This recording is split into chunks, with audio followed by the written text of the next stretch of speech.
नमो नमः। स्वागत है आप सभी का एक बार फिर अपनी संस्कृत व्याकरण के चैनल पे। और आज की क्लास में हम पढ़ने वाले हैं मतलब कि जो अच होते हैं, अच मतलब स्वर। तो स्वरों के भेद कितने कितने होते हैं, कौन से स्वर का कितना भेद होता है, कौन से स्वर के कितने भेद होते हैं। सभी स्वरों के अलग अलग भेद होते हैं ह्रस्व, दीर्घ और प्लुत के हिसाब से। ठीक है, तो आज की क्लास का अपना मुख्य बिंदु रहने वाला है स्वरों के भेद। ठीक है, तो शुरू करते हैं आज की क्लास। मैंने पूरा यहाँ पे चार्ट बनाया है और जितने भी अपने प्रतियोगिता परीक्षाओं में को ध्यान में रखते हुए मैंने जिससे मतलब मोस्ट प्रश्न बन सकते हैं उन बिंदुओं को यहाँ पर मैंने नोटेड किया है कि कौन कौन से स्वर के कितने कितने भेद होने चाहिए और किस प्रकार से होने चाहिए। तो यहाँ पर सबसे पहले ऊपर हमने हेडिंग डाली अच। अच का मतलब यानी स्वर, स्वरों के भेद। भेद मतलब प्रकार, प्रत्येक स्वर के कितना प्रकार होते हैं। अब आपके दिमाग में ऐसे आ रहे होगा कि यार स्वर के कितने प्रकार होते हैं, जैसे कि मान लो कि अ है, अब अ के कितने प्रकार हो गए, अ का आ मान लो, अगर हम माने कि अ का आ मान लो, या फिर ये आ प्लुत मान लो, है ना, ए का आ मान लो। जैसे कि मान लो हम इसके ए के मानते हैं कि भाई ए के कितने भेद होंगे, तो ए का आ हो जाएगा और आ प्लुत हो जाएगा। इस तरह से इसके 3 ही भेद हुए। अब मैं कहूं आपको कि नहीं 3 नहीं, ए के 18 भेद होते हैं, तो 18 भेद कैसे हो जाएंगे, यहाँ पे तो 3 ही हो रहे। अभी हम आगे की क्लास में यही सीखेंगे कि ए के, आ के, ई के, ऊ के कितने भेद होते हैं, 18 18 या 16 जो भी है, 12 जितने भी। ठीक है, ये स्वर है, स्वरों के भेद। मुख्य रूप से अगर स्वरों को डिवाइडेशन किया जाता है तो 3 भागों में, सबसे पहले 3 भागों में बांटा जाता है। 3 भागों में किस हिसाब से, ह्रस्व, दीर्घ और प्लुत। ठीक है, ह्रस्व, दीर्घ और प्लुत। ठीक है, सूत्र आता है उकालो, अजस्व, दीर्घ और प्लुत। ये सूत्र आता है उकालो, अजस्व, दीर्घ, प्लुत। ये सूत्र ह्रस्व, दीर्घ और प्लुत संज्ञा करता है। ठीक है, ह्रस्व स्वर कौन से हैं, अ, ई, उ, री और री। कई बार ऑलरेडी हम पहले भी बता चुके हैं कि इनकी संख्या 5 होती है। ह्रस्व स्वर होते हैं अ, ई, उ, री और री। इसी तरह से दीर्घ स्वरों की अगर हम यहाँ पे बात करें तो आ, ई, उ, री, ए, आई, ओ और औ, इनकी संख्या होती है 8।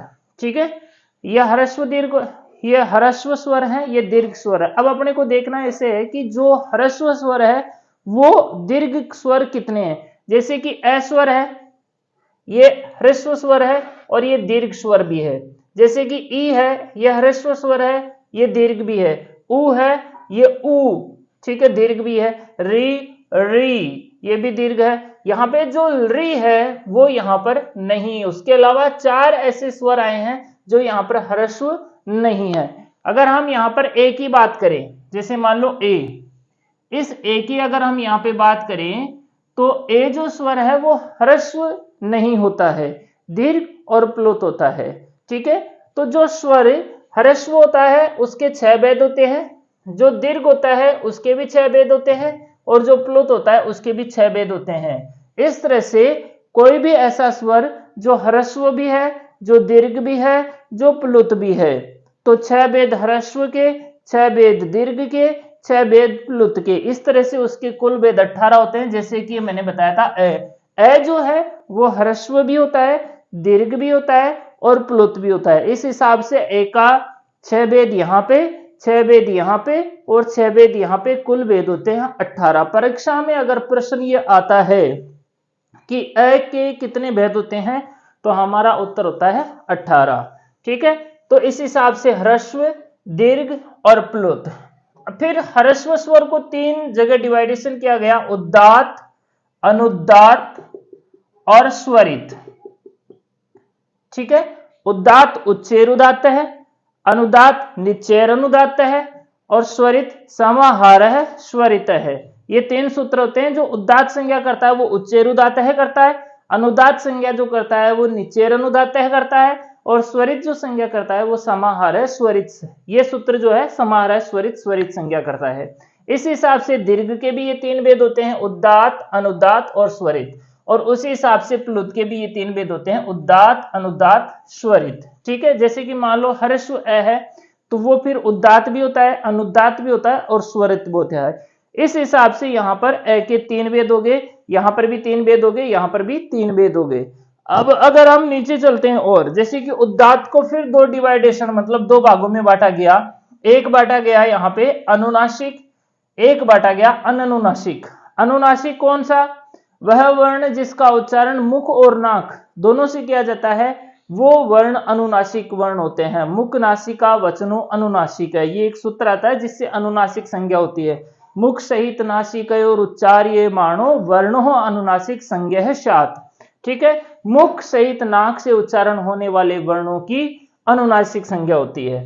तो जैसे कि अ को अगर हम मानते हैं तो अ ह्रस्व होता है, फिर अ के 3 भाग यहाँ पे उदात्त, अनुदात्त, स्वरित। फिर जो उदात्त होता है उसका अनुनासिक और अननुनासिक, इस तरह से 2-2 भेद होते हैं। तो यहाँ पर 2, यहाँ पर भी 2 और यहाँ पर भी 2 है ना। उदात्त के 2, अनुदात्त के 2 और स्वरित के 2, इस हिसाब से 2, 2, 4, 2, 6, कुल कितने भेद हो गए? अ के 6। इसी तरह से ई के हो जाएंगे, इसी तरह से ऊ के भी हो जाएंगे, इसी तरह से री के भी हो जाएंगे और इसी तरह से री के भी हो जाएंगे। इस हिसाब से ह्रस्व के 6, और अगर दीर्घ की हम बात करें तो दीर्घ में भी इसी हिसाब से 6 हो जाएंगे, प्लुत में भी इसी हिसाब से 6 हो जाएंगे। अब इसमें कंफ्यूजन वाली बात क्या है भाई? सभी के 6 हो रहे हैं, तो कंफ्यूजन वाली बात यह है, जैसे कि मान लो अगर हम री के गिने, भाई री के भेद कितने होते हैं? तो जो री होता है, ये जो स्वर होता है वो ह्रस्व में भी है और प्लुत में भी है। देखो यहां पर भी है, लेकिन अगर हम इसको दीर्घ में ढूंढेंगे तो अपने को दीर्घ में कहीं नहीं मिलेगा। तो अब ये जो री है ये ह्रस्व में भी है और प्लुत में है, दीर्घ में नहीं है। तो ह्रस्व के 6 और प्लुत के 6, केवल इसके कितने भेद होंगे? 12, क्योंकि ये दीर्घ में तो है ही नहीं, तो ये वाले 6 इसमें काउंट ही नहीं होंगे। इस हिसाब से री के कितने भेद हो जाते हैं? 12। ठीक है, जैसे री जो है ये इसमें भी है, इसमें भी है और इसमें भी है। अगर हम इन 4 वर्णों की बात करें जो ह्रस्व नहीं होते हैं, ए, आई, ओ और औ, ये 4 वर्ण ऐसे होते हैं जो दीर्घ और प्लुत होते हैं, है ना, ह्रस्व नहीं होते हैं। तो अब इनमें ह्रस्व अभाव होता है तो इनके भी 12-12 भेद होते हैं, जो क्योंकि दीर्घ और प्लुत गिना जाता है 6-6, 12 और ह्रस्व नहीं गिना जाता है। तो इस हिसाब से प्रत्येक स्वरों के ह्रस्व दीर्घ के अनुसार अलग अलग भेद होते हैं। अब परीक्षा के हिसाब से कुछ प्रश्न मैं आपको बता देता हूं, आसानी से आपको समझ में आ जाएगी। देखो, अच यानी स्वर के कुल भेद, मतलब कि अगर कोई स्वर ह्रस्व भी है, दीर्घ भी है और प्लुत भी है तो उसके कुल कितने भेद होंगे?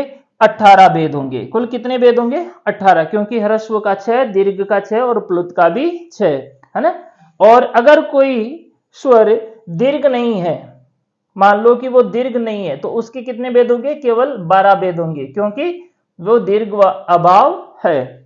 उसी हिसाब से जैसे अ, ई, उ और री, प्रत्येक के भेद 18 होते हैं, क्योंकि अ, ई, उ और जो री होता है वो ह्रस्व भी होता है, दीर्घ भी होता है और प्लुत भी होता है। ये 4 स्वर ऐसे होते हैं जो ह्रस्व भी होता है, दीर्घ भी होता है और प्लुत भी होता है, इनके भेद 18 माने जाएंगे।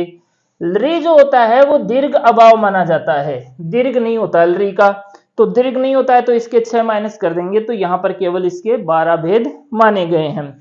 अब क्या होता है कि जो री और री जो होता है ना, इनकी सवर्ण संज्ञा होती है, इन दोनों को एक ही मान लिया जाता है, मतलब कि सवर्ण संज्ञा होती है। जैसे कि मान लो कि दोनों को भाई मान लिया गया हो, सवर्ण संज्ञा उसे कहते हैं जो दोनों भाई भाई होते हैं, तो इसको और इसको भाई मान लिया जाता है। तो 18 भेद तो हो गए री के और 12 भेद हो गए री के, दोनों को जब हम जोड़ते हैं तो कुल भेद कितने हो जाते हैं? इनके 30 भेद हो जाते हैं। देखो, री की सवर्ण संज्ञा होने पर री के 18 भेद और री के 12 भेद, कुल भेद कितने हो गए? यहाँ पर 30 भेद यहाँ पर हो गए हैं। इसी प्रकार से ए, ओ, आई और औ, ये 4 स्वर ऐसे होते हैं जो ह्रस्व अभाव होता है, और ह्रस्व अभाव होने के कारण इनके भेद कितने माने जाते हैं? 12 भेद।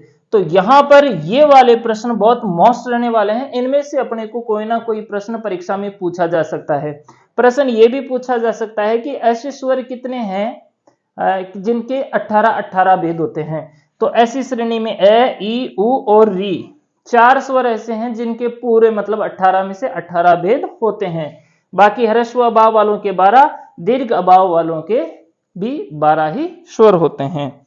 ठीक है, धन्यवाद।